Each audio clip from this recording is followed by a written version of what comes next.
哦，一定，如果我在台湾和我开始用中文说话，他们听懂我说什么，但是他们回答的时候，他们要用他们的中文，所以他们开始说的很快，我需要问他们慢一点，慢一点。I like your But accent. You have a really yeah, good accent in Chinese. yeah. Thank you. 100% American.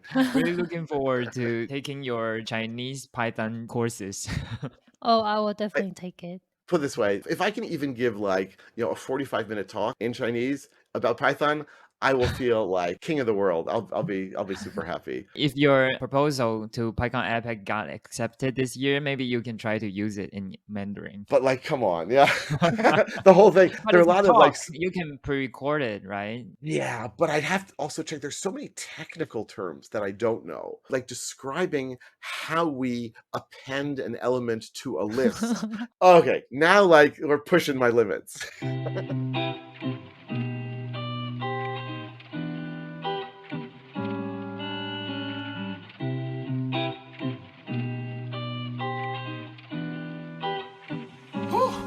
Yeah.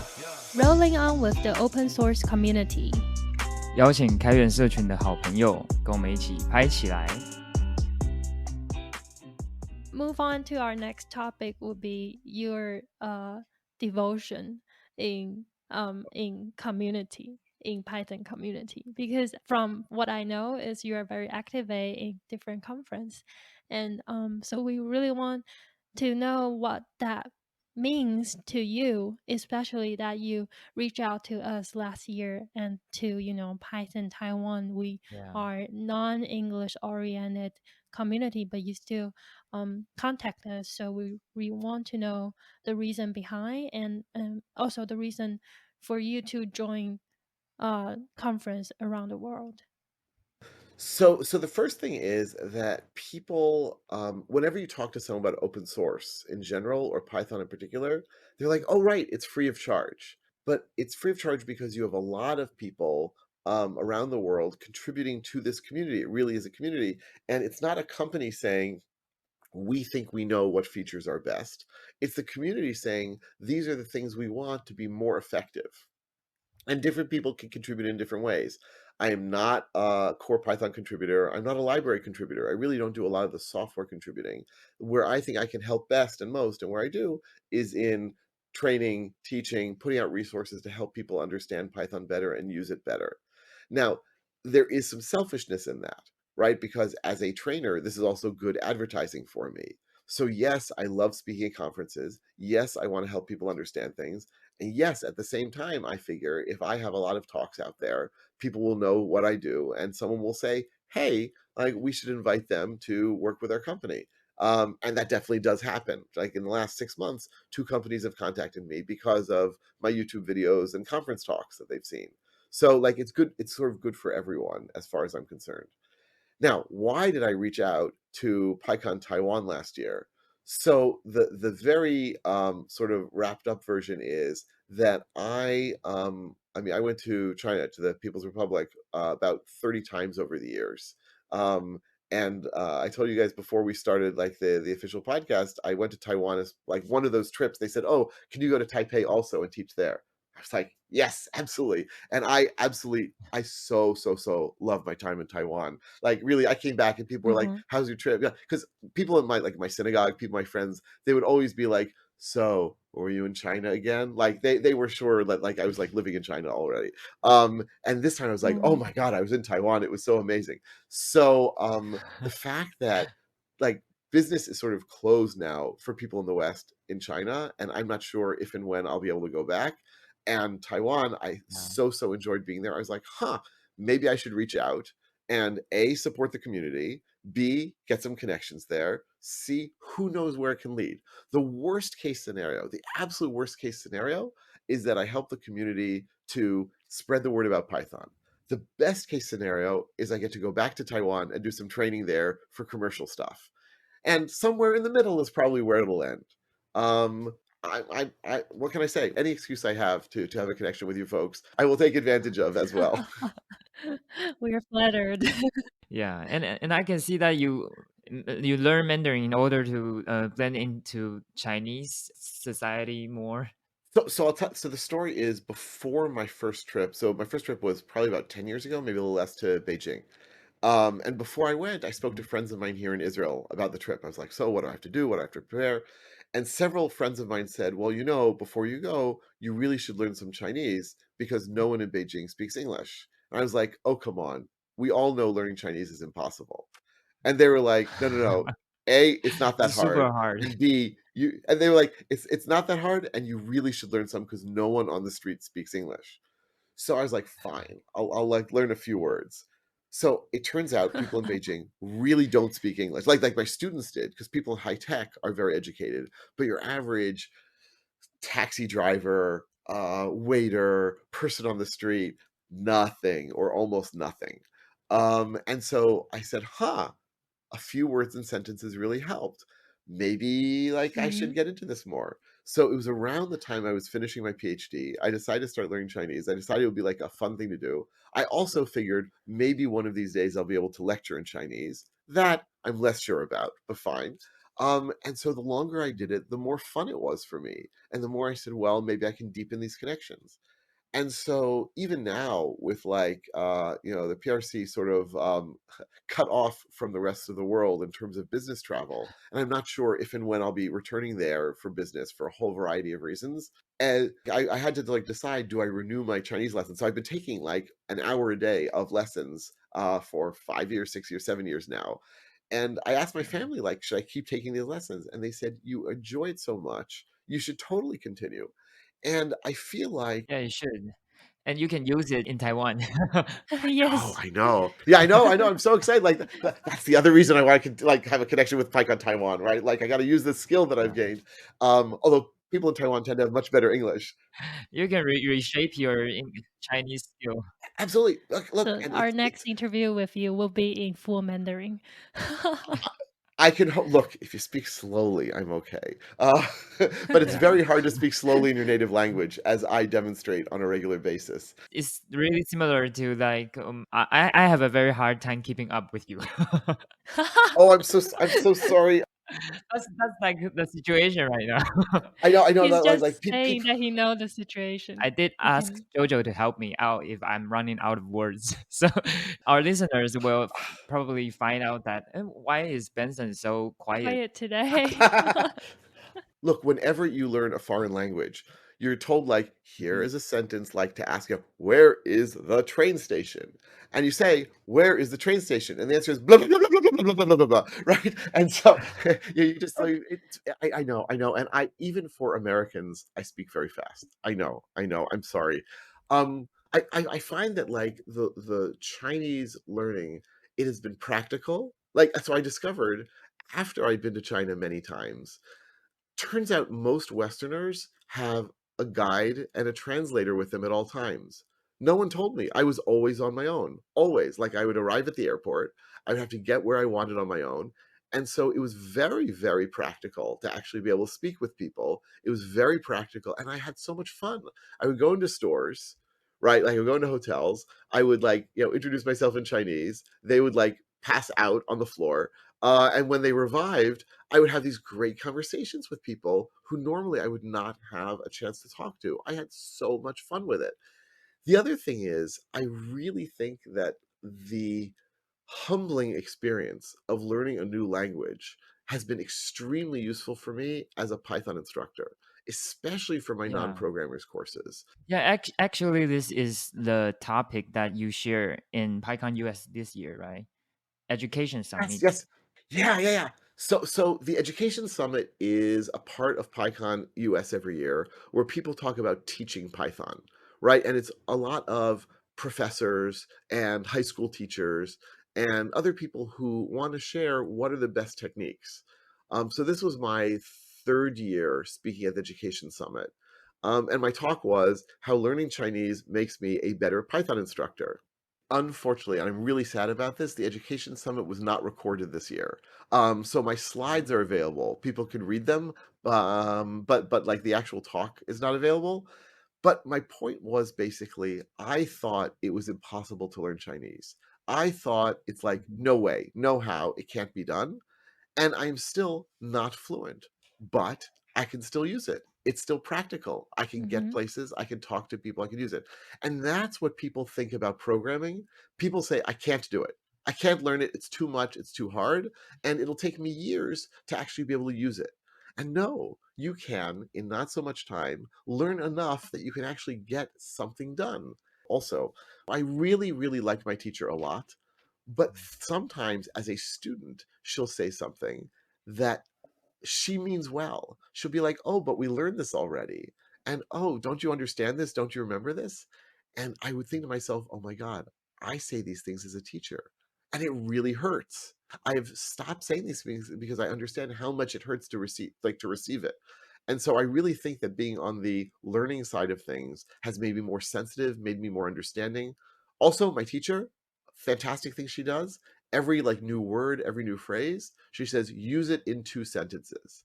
And I thought, oh, this is a standard thing her school does. No, because I have many other teachers from that school also as substitutes. It's something she does. And so I Mhm. saw the value of practice, the value of usage, the value of examples in helping you to deepen your understanding of something. So, really being a student of anything, but in my case, a student of Chinese, has helped me to really be a better instructor and a more sensitive one. Yeah. I see. So your talks is mainly target to those who want to be a good Python teacher? Yes. Yeah, this talk. I gave a different talk. I had a talk at the main PyCon US as well about attributes. Like what are attributes and how are they not boring or they're not as boring as you think. I can Yeah, yeah, I'll yeah. give you that I saw yeah that too. YouTube. Oh, you saw that? Yeah, Oh, yeah. okay. Wow, you do your homework. Yes, we did. Yeah. So you met a lot of Python educator in the education summit. Yes. And can you maybe give us some suggestion for our Python community into our dedication in Python education? Did you learn anything interesting from those educator? Let's see. There were a whole bunch of good talks, but I would say the one that sort of affected me the most was from two of the people who were running the Education Summit, Sean Tibor and Kelly Paradis. And they have this podcast called Teaching Python. I've liked their podcast for a long time. But what's different about them is they're teaching middle school children, they're teaching eighth graders. And not only are they teaching eighth graders, but they're teaching them through a lot of doing. It's a lot of hands-on physical stuff. And I must admit, I never expected you could teach eighth graders so much. I never saw a school where they gave them so much, like the teachers so much freedom and the kids so much freedom to experiment and play and explore. Now, granted, I asked them, they're at a private school, and private schools definitely have more freedom than public schools. Um, Mhm. but it was like I came away blown away with the way that they're teaching and the things that they're teaching. And it shows that the traditional classroom environment of a teacher talking to students is so limited in so many ways. And if you sort of rethink how you do that, it can be beneficial to everyone. So I came away thinking I need to do more of that. I need to do more sort of free form, project based things as opposed to lecture, exercise, break, which is typically how I do it on a daily basis. It this remind me of one of our founder of Python Taiwan. His name is YYC, and he recently started a sprint session in University of Yangming Jiaotong, and he invites he invited some panelists to share their um, working experience in engineering field, and so students can ask actual questions like how do you choose a company, how do you cooperate with different engineers or in different environment, and what's the most important thing in code quality, something like that. And after the panel session, we also have a sprint session that uh, different people like the project leader, they will bring their projects to school and just host the project in different table by sessions, and students can just jump into different projects and communicate and code together, and that kind of help them to get related to the real world situation I think that really helps. And I wonder if you have similar experience in hosting this kind of event. And we also noticed that you are involved in free code camp, so maybe you can share some experience from there as well. First of all, I don't think I'm involved in Free Code Camp. Maybe they use some of my materials, but I don't think so. I mean, I wish. I'll tell you. Like, I look at them every so often, and I'm very impressed with what they do. But I wish. I wish. Oh, now I've got to like look this up. Seems like they use your book, the material examples Ah, in your book. Yeah. that is Yeah, you interesting. published some materials in Python with Manning. I did. Huh, I'll have to talk to. Well, anyway. I mean, I'm either flattered or have to talk to lawyers. One of the two. Uh, Okay. Oops.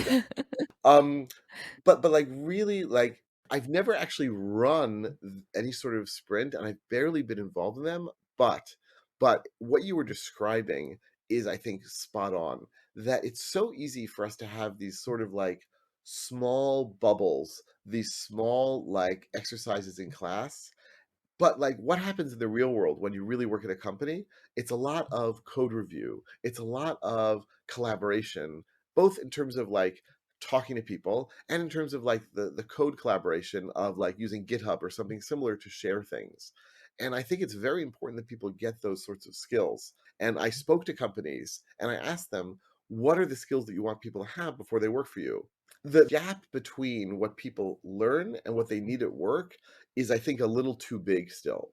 And so anything that you can do to sort of shorten that distance is, I think, very useful. And having people that participate in these sorts of sprints, also talk to them about the job market.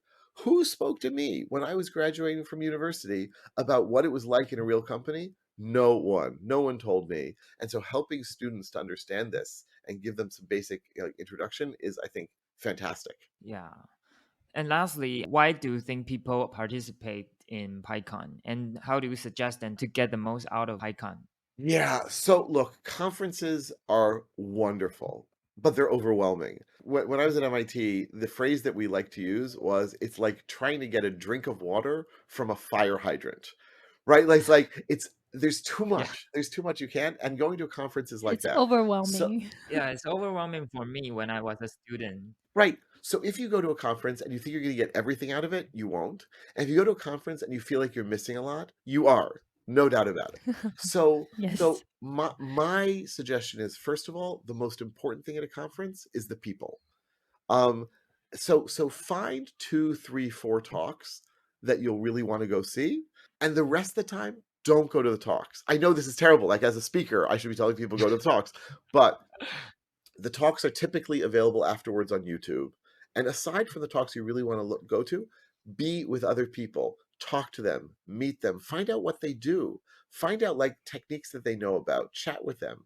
I found like the Python community worldwide, it's a bunch of really nice people. Obviously, they're always going to Yeah. be jerks, right? Don't talk to them. But like most of the time, like most of the people are very friendly, helpful, generous, and you can learn so much from them. And so I'd rather spend my time at conferences talking to people, learning from them.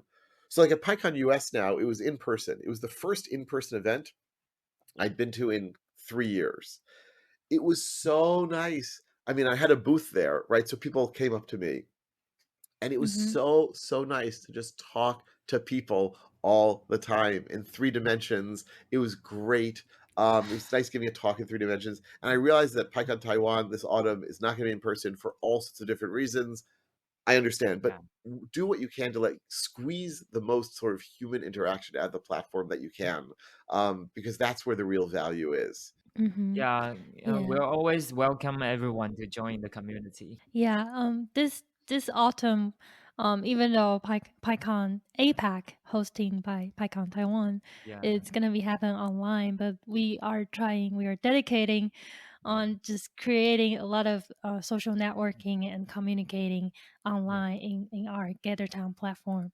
So hopefully everyone will enjoy and communicating and Yeah. just create a lot of I don't know, social networking. And we both really like to hang out with all the participator in the community. Yeah, Mm-hmm. I think that's the Yeah. most valuable thing we get from this, the connections. Absolutely. No, like, and I'll tell you, especially as you like become more involved in the community, and if you go to conferences multiple years in a row, so like now at PyCon US, there were people who I'd originally met online, who I then met at PyCon in person in previous years, who I was able to see again in person. And like we only see each other now, let's call it once a year, because let's hope that we're back to once a year now.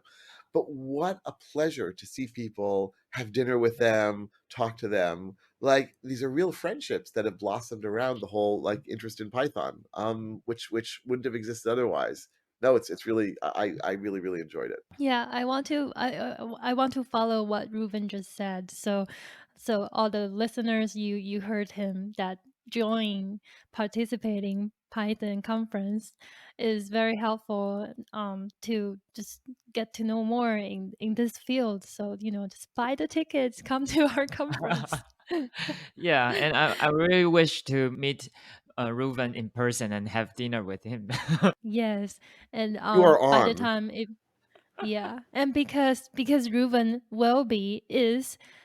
is our sponsor this Yeah, year. this year. So yes, so whoever get to participate, you might run into Reuven online. And we want to show our appreciation to Reuven that he's so Yes. kind to sponsor us, our event.